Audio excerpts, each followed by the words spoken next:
o milagre que Vitor nunca esqueceu. Vitor tinha 17 anos quando os médicos disseram à sua mãe que ele nunca andaria sozinho. Desde pequeno, a paralisia cerebral infantil limitava seus movimentos, deixando suas pernas fracas e os músculos rígidos. A fisioterapia ajudava, mas o progresso era lento e a frustração constante. Ele via os amigos correndo, jogando bola, vivendo uma adolescência que para ele parecia distante. Por que eu, Deus? Perguntava-se nas noites em que a dor nas articulações não o deixava dormir. Sua mãe, Dona Maria, era uma mulher de fé simples, mas inabalável. Ela já havia ouvido falar da Congregação Cristã no Brasil, uma igreja onde as pessoas oravam com fervor e onde, diziam, Deus ainda operava milagres. Um dia, depois de mais uma consulta desanimadora, ela olhou nos olhos do filho e disse, Vitor, amanhã a gente vai num culto. Não custa tentar. Ele, cético, apenas assentiu. O que tinha a perder? O salão da CCB era humilde, paredes brancas, bancos de madeira enfileirados, sem altares chamativos ou instrumentos musicais. Os irmãos e irmãs estavam vestidos com modéstia, as mulheres com saias longas e cabelos presos, os homens de camisa social. O silêncio era quebrado apenas pelo murmúrio das vozes em oração antes do início. Vitor, na cadeira de rodas, sentiu-se observado, mas ninguém o encarou com pena. Apenas com um sorriso discreto, como se dissessem, aqui você está em casa. O ancião, um homem de cabelos grisalhos e voz serena, abriu a reunião com um hino cantado à capela. Era o Louvai ao Senhor. Todos os povos entoado por dezenas de vozes em uníssono, sem acompanhamento, apenas a melodia pura saindo dos corações. Vitor nunca tinha visto aquilo. Não havia banda, não havia palmas, não havia espetáculo, apenas pessoas cantando como se estivessem falando diretamente com Deus. Algo dentro dele se mexeu. Depois dos hinos, veio a leitura da Bíblia. O ancião leu Mateus 15, 2.30 e 31. E aproximaram-se dele grandes multidões, trazendo consigo coxos, aleijados, cegos, mudos e muitos outros, e louvavam o Deus de Israel. Vitor baixou a cabeça. Coxos, aleijados. Aquela palavra doía, mas também lhe deu uma pequena esperança. Então, o ancião pediu que quem tivesse um pedido especial se levantasse para a oração. Dona Maria segurou a mão do filho e sussurrou, vai meu filho, Deus está aqui. Tremendo, Vitor se levantou com dificuldade, apoiado nos braços da mãe. O salão inteiro se ajoelhou. Não havia gritos, não havia encenação, apenas mãos postas e vozes suplicantes. Senhor, toca neste jovem. Dá-lhe força. Faz por ele o que só tu podes fazer. Vitor sentiu lágrimas escorrerem. Não por vergonha, mas porque, pela primeira vez, sentiu que aquelas pessoas acreditavam que Deus poderia mudá-lo. Não era uma oração por obrigação. Era uma fé que queimava. As semanas passaram, e Vitor voltou. Sempre no mesmo horário, sempre no mesmo lugar. Os irmãos o recebiam com carinho, sem alarde. Um deles, o irmão Paulo, um homem simples que trabalhava como marceneiro, aproximou-se um dia e disse, Vitor, você já pensou em ser batizado? Ele franziu a testa. Mas eu nem consigo andar direito. O irmão sorriu. O batismo não é para quem é perfeito. É para quem crê. E você crê? Naquela noite Vitor não dormiu. Pensou em tudo, nos médicos, nas limitações, nas orações. Mas também pensou naqueles irmãos que, sem nem conhecê-lo direito, intercediam por ele. No domingo seguinte, ele disse sim. O batismo foi num rio limpo, cercado por irmãos cantando hinos. Vitor, com a ajuda de 2 diáconos, desceu as águas. Quando emergiu, sentiu algo diferente, não uma cura instantânea, mas uma paz que não entendia. O ancião colocou as mãos em sua cabeça e orou, Senhor, este jovem se entregou a ti. Agora faz nele a tua vontade. 3 meses depois, num culto como outro qualquer, algo aconteceu. Vitor estava sentado na cadeira de rodas, ouvindo o testemunho de uma irmã que havia sido curada de uma doença nos rins. De repente sentiu um calor nas pernas, como se uma corrente elétrica suave percorresse seus músculos. Assustado, segurou os braços da cadeira. Estou imaginando coisas, pensou. Mas o calor persistia. O ancião estava lendo João 5, a história do paralítico de Betesda. Levanta-te, toma o teu leito e anda. As palavras ecoaram em Vitor como um comando. Sem pensar, ele segurou as grades da cadeira e empurrou-se para cima. As pernas tremeram, mas sustentaram. Um grito abafado saiu de sua boca. Dona Maria levou as mãos ao rosto. Os irmãos que cantavam Glória a Deus nas alturas pararam. Silêncio. Vitor deu um passo. Depois outro. E outro. Não era uma corrida, não era um salto. Eram passos lentos, incertos, mas reais. Ele estava andando. As lágrimas agora jorravam sem controle. Alguém começou a cantar, a Deus demos glória, e em segundos, todo o salão se uniu, não em euforia barulhenta, mas em gratidão solene. O ancião, com os olhos brilhando, apenas disse, glória a Deus. Este é o seu poder. Hoje, Vitor tem 22 anos. Ele anda com um pouco de dificuldade, mas anda. Trabalha como auxiliar administrativo, vai aos cultos toda semana e quando pode, dá seu testemunho, sempre de pé, como manda a tradição da CCB. Muitas pessoas perguntam como fui curado, diz ele aos irmãos mais novos. Eu respondo, não foi no dia em que meus pés se moveram. Foi no dia em que meu coração se rendou. Deus não muda nossas circunstâncias só porque a gente quer. Ele muda quando a gente confia mesmo sem ver, mesmo sem entender. Na congregação cristã no Brasil não há holofotes, não há propagandas, não há promessas de prosperidade fácil. Há apenas uma cruz na parede, irmãos que se amam e um Deus que, quando lhe apraz, ainda faz o impossível. E Vitor sabe disso melhor do que ninguém. No mesmo ano em que Vitor começou a dar seus primeiros passos firmes, uma família nova chegou à congregação. Era a família de Dona Maria, uma senhora de 57 anos que vinha arrastando uma dor há mais de uma década. Seu filho mais velho, Lucas, tinha 29 anos e vivia preso em um leito desde um acidente de moto que lhe tirara os movimentos das pernas e parte dos braços. Os médicos disseram que nunca mais andaria, que sua coluna estava irrecuperável. Dona Maria já tinha ouvido falar dos milagres que aconteciam na CCB, mas depois de tantos anos de decepção, seu coração estava cansado de esperar. Foi Vitor quem a abordou depois de um culto. Ele não era pastor, não era obreiro, era só um jovem que sabia o que era viver entre a esperança e o desespero. Sentou-se ao lado dela no banco de madeira e falou baixo, como quem conhece o peso de cada palavra. Minha mãe também já me levou a muitos lugares, Dom Maria. Médicos, benzedeiras, até em terreiros sem querer ofender. Mas foi aqui, nesse silêncio, que Deus me encontrou. Não foi no barulho, não foi na pressa. Foi quando eu parei de exigir e comecei a entregar. Dona Maria olhou para os pés de Vitor, que mesmo com dificuldade sustentavam seu corpo. E algo dentro dela estremeceu. No domingo seguinte, ela voltou com Lucas. Não foi fácil trazê-lo, precisaram de ajuda dos irmãos para carregar a cadeira de rodas pelos degraus da igreja. Mas quando entraram, não houve olhares de pena nem murmúrios. Só mãos estendidas, sorrisos e um lugar reservado bem na frente, perto do púlpito. O pastor nem precisou saber da história deles. Na CCB, as dores são conhecidas antes mesmo de serem contadas. As semanas passaram. Dona Maria vinha todo culto, às vezes sozinha, às vezes com Lucas. Ela orava, chorava, mas não pedia mais por um milagre.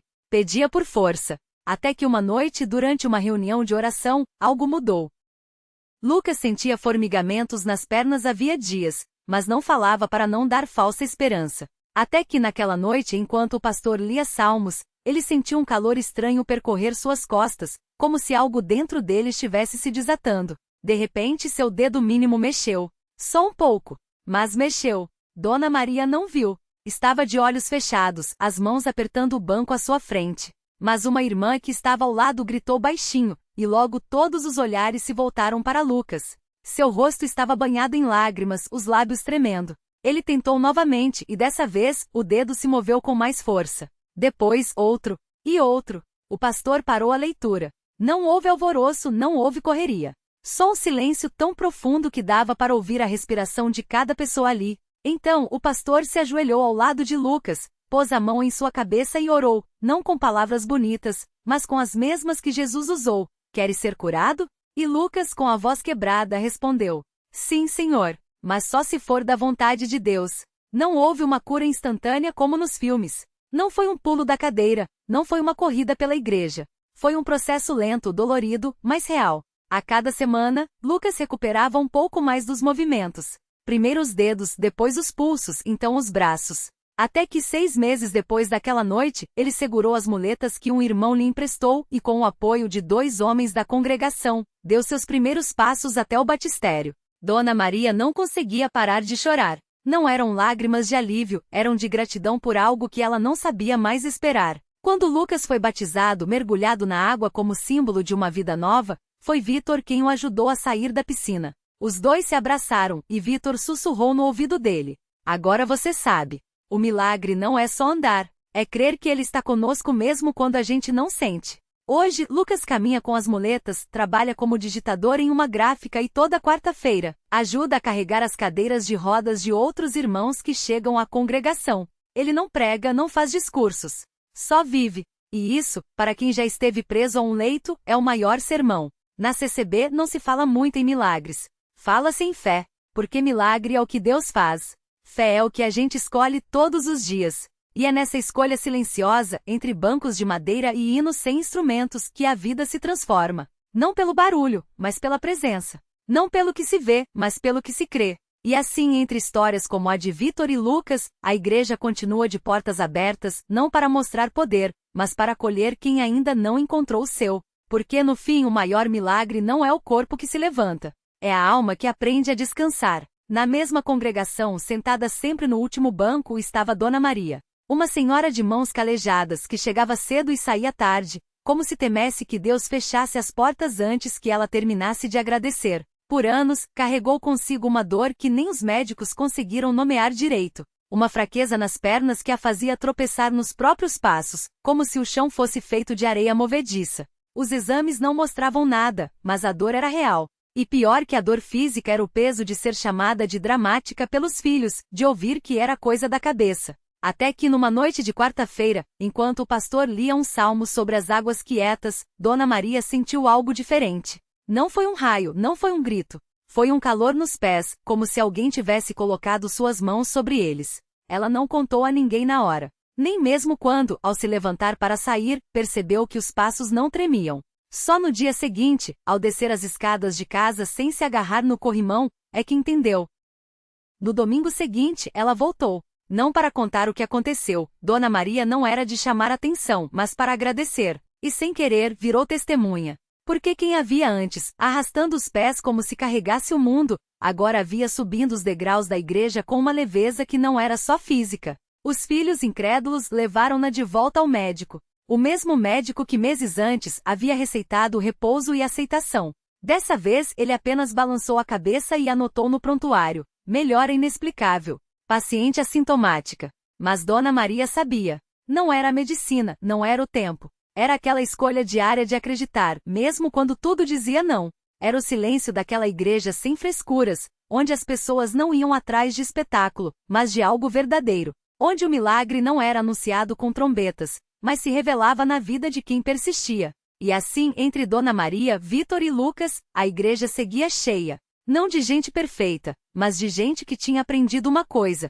que às vezes Deus não tira o problema, mas dá força para carregá-lo. E que no fim a maior cura não é a do corpo, mas a do coração que finalmente entende que não está sozinho. Porque milagre mesmo é isso. Não é o que muda de repente, mas o que se transforma devagar, enquanto a gente insiste em crer. E a Universal continua ali de portas abertas, não para prometer soluções mágicas, mas para lembrar a cada um que entra: a fé não é sobre ter todas as respostas. É sobre confiar em quem as tem. E foi numa dessas noites comuns, quando o ar já trazia aquele cheiro de chuva que antecede o verão, que uma mulher chamada Ana entrou pela primeira vez na Universal. Não era uma entrada triunfal, não. Ela chegou arrastando os pés, como se cada passo pesasse mais que o mundo. No colo, carregava um envelope amassado com a carta de demissão. No bolso, a conta do hospital do filho, que há meses lutava contra uma doença que os médicos chamavam de rara, e ela chamava de crueldade.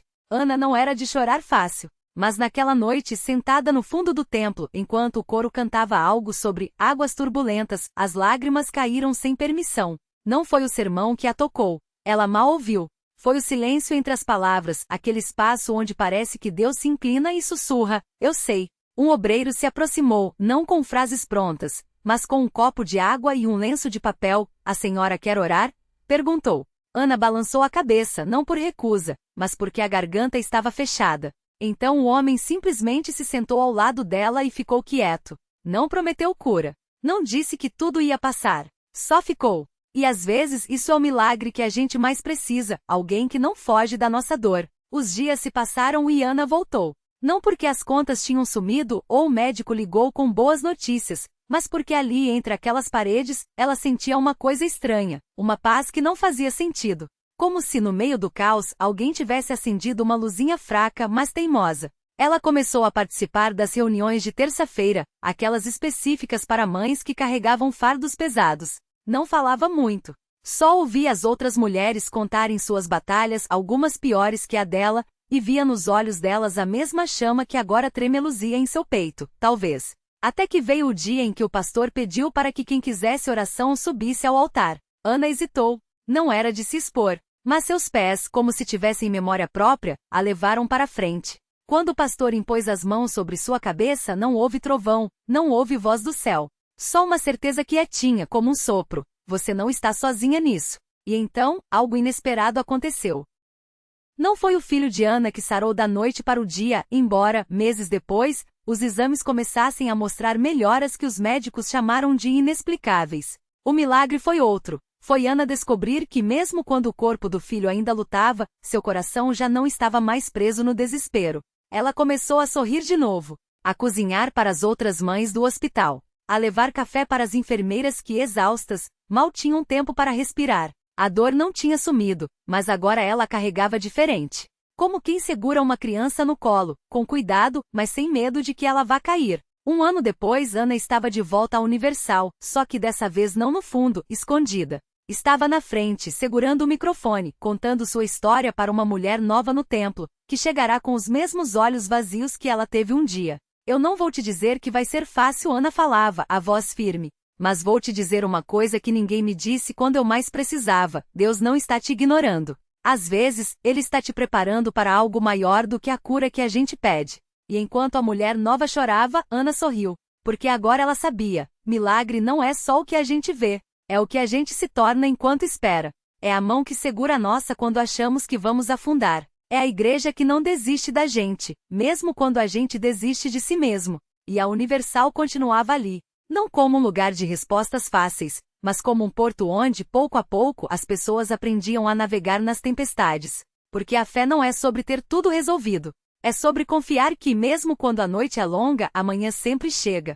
E que no meio do caminho, a gente nunca está sozinho. Ana saiu do templo naquela noite com um peso diferente no peito. Não era mais a dor que a apertava há meses, mas uma certeza estranha, como se algo dentro dela tivesse sido rearranjado. Ela olhou para as mãos, ainda marcadas pelas veias saltadas dos remédios, e pela primeira vez em muito tempo não sentiu raiva. Sentiu expectativa. No domingo seguinte, ela voltou. Não por obrigação, não por desespero, mas porque algo nela tinha mudado. Dessa vez não foi direto para o altar. Ficou nos fundos, observando. Viu um homem de terno simples, mas com os olhos brilhando enquanto orava por uma senhora que mal conseguia andar. Viu jovens da equipe de louvor cantando como se cada palavra fosse uma promessa só para eles. Viu crianças correndo nos corredores rindo, enquanto as mães conversavam com pastores que as escutavam como se não tivessem mais ninguém no mundo para atender. Foi então que ela entendeu. A Universal não era um lugar onde os problemas desapareciam como mágica.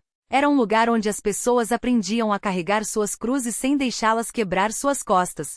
Naquela mesma semana, Ana começou a servir, primeiro arrumando cadeiras, depois ajudando a organizar os folhetos. Não era nada grandioso, mas cada pequena tarefa fazia sentir que, mesmo machucada, ela ainda tinha algo para dar. E foi numa dessas tardes, enquanto dobrava panfletos com outras irmãs, que uma delas, uma mulher chamada Marisa, que tinha superado um câncer há 2 anos, olhou para ela e disse: "Você sabe que Deus não escolhe os capacitados, né? Ele capacita os escolhidos." Ana parou. Aquelas palavras foram como uma chave girando numa fechadura enferrujada dentro dela. Não era sobre estar curada. Não era sobre estar perfeita. Era sobre estar disponível. E então, num domingo à noite, enquanto o pastor fazia um apelo para quem precisava de um milagre, Ana não subiu ao altar chorando como antes. Subiu com as mãos estendidas, não para pedir, mas para agradecer, porque ela já tinha recebido o maior milagre, a capacidade de enxergar que mesmo no meio da batalha, ela não era uma vítima,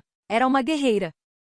Os meses passaram. As dores ainda vinham, mas não com a mesma força. Os exames começaram a mostrar melhoras que os médicos chamavam de inexplicáveis. Ana sorria quando ouvia isso. Ela sabia muito bem quem explicava. Um dia, enquanto ajudava numa campanha de doação de alimentos, uma moça jovem com os olhos inchados de chorar se aproximou dela. "Eu não aguento mais, irmã. Já orei, já jejuo, já fiz tudo, e nada muda." Ana segurou as mãos dela, ainda marcadas por suas próprias cicatrizes, e disse: "Eu também achei que nada mudava. Até entender que o milagre não é só o fim da dor. Às vezes é a força para aguentar mais um dia. Às vezes é encontrar alguém que te entende quando você acha que ninguém entende. Às vezes, Ela apontou para o salão cheio de pessoas, algumas de cabeça baixa, outras de mãos levantadas. É perceber que você não está sozinha nessa luta. A moça olhou ao redor, como se visse aquele lugar pela primeira vez. E Ana soube, naquele momento, que tinha encontrado seu propósito. Não era sobre ela. Nunca tinha sido. Era sobre ser a mão que segurou a dela quando ela pensou que ia afundar. Era sobre ser a prova viva de que mesmo quando a gente não vê a saída, Deus está trabalhando. E a Universal continuava ali. Não como um lugar de soluções instantâneas, mas como uma forja onde corações quebrados eram transformados em testemunhos. Porque a fé não é sobre ter todas as respostas. É sobre confiar que mesmo quando o caminho é escuro, alguém está segurando a lanterna. E que no final, a história que a gente vive não é sobre as feridas que a gente carrega, mas sobre como Deus as usa para abençoar outros que ainda estão sangrando. O milagre que nasceu da luta. Ana apertou a mão da moça com força, enquanto os olhos dela, antes vazios, agora brilhavam com uma centelha de esperança. Você não está sozinha, sussurrou, como se aquelas palavras fossem um bálsamo para as feridas invisíveis. E foi então que aconteceu. No domingo seguinte, a moça voltou. Não com o peso de antes, mas com um sorriso tímido e um papel amassado na mão. Consegui, disse, estendendo o documento. Uma carta de aprovação no curso que sonhava, depois de anos sendo rejeitada.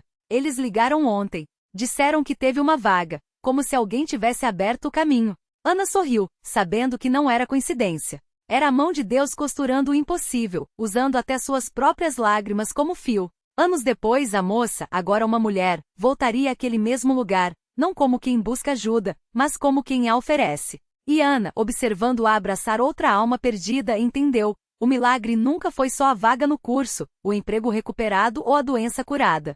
O verdadeiro milagre era a corrente de mãos estendidas, uma após a outra, provando que a luz de uma vela não se apaga quando acende outra. Reflexão final. A vida não nos poupa das tempestades, mas nos dá algo mais precioso, a chance de ser o porto de alguém enquanto esperamos o nosso. As feridas não são sinais de derrota, mas mapas. Elas mostram por onde passamos e, mais importante, para onde podemos levar outros. Deus não nos tira do fogo. Ele nos ensina a dançar nas chamas e, depois, a estender a mão para quem ainda está se queimando. Lição. A fé não é a certeza de que o caminho será fácil, mas a convicção de que não caminharemos sozinhos. E quando olharmos para trás, veremos que nossos maiores fins eram, na verdade, começos de histórias que só puderam nascer porque, em algum momento, escolhemos não desistir, nem de nós, nem dos outros.